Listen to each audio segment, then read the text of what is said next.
good evening from Paris. The OECD is very pleased to contribute to this very important conference. It's been a very interesting afternoon, and I hope that I can complement the discussion by adding a few post-its to the board discussed by Andrew and give you an overview of key recently published OECD reports and briefs on aviation and COVID-19 and on making the green recovery work for jobs, income, and growth.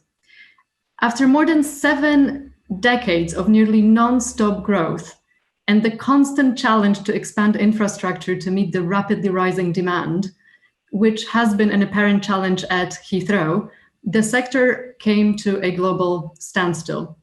The recovery will be challenging, and we need to work together to help the sector recover from the crisis. It's not only in the interest of the sector itself, but also in the interest of all of us.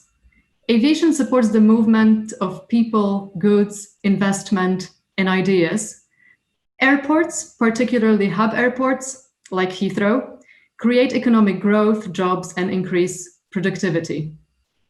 Our research recommendations look at how we can promote a sustainable trajectory for the aviation industry, including seeing governments encourage investments in the green transition and thereby increase the long-term resilience of the aviation industry. For instance, by making firm-level support decisions contingent on environmental improvements. We also concluded there is value in addressing sustainability along the whole aviation value chain. So including not only airlines, but also aircraft manufacturers, airports, and air navigation service providers. Aviation is an essential pillar of the tourism value chain, and the OECD work highlights the importance of better coordinating transport and tourism planning and operations for sustainable recovery. This includes investment in infrastructure for safe and seamless travel, as well as improving the traveler experience, including by enhancing safety and security measures. And since coordination across sectors and with other policies is crucial, as we already heard today, policy responses to the COVID-19 crisis in the aviation industry should be integrated in the low carbon transition strategies implemented or under discussion in many OECD countries. We also published our report, Making the Green Recovery Work for Jobs, Income and Growth, last month.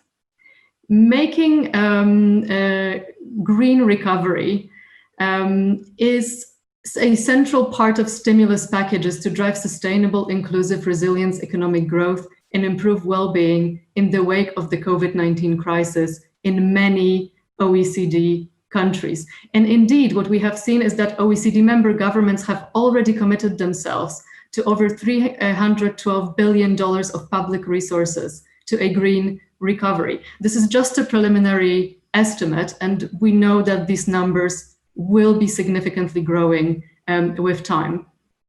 The analysis finds that among OECD and other major economies, a majority of countries have included measures directed at supporting the transition to greener economies in their recovery strategies. And that is really great to see.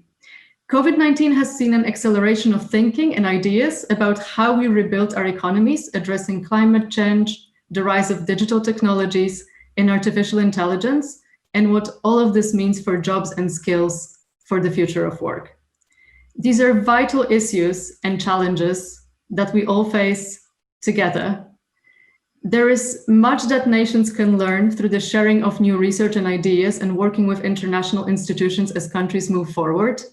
At the OECD and at the International Transport Forum at the OECD, we will be creating a dialogue among our members, and I hope that you will be part of that dialogue going forward.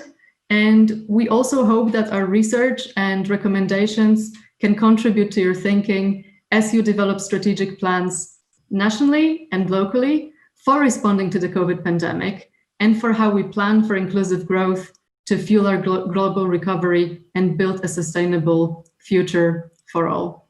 Thank you.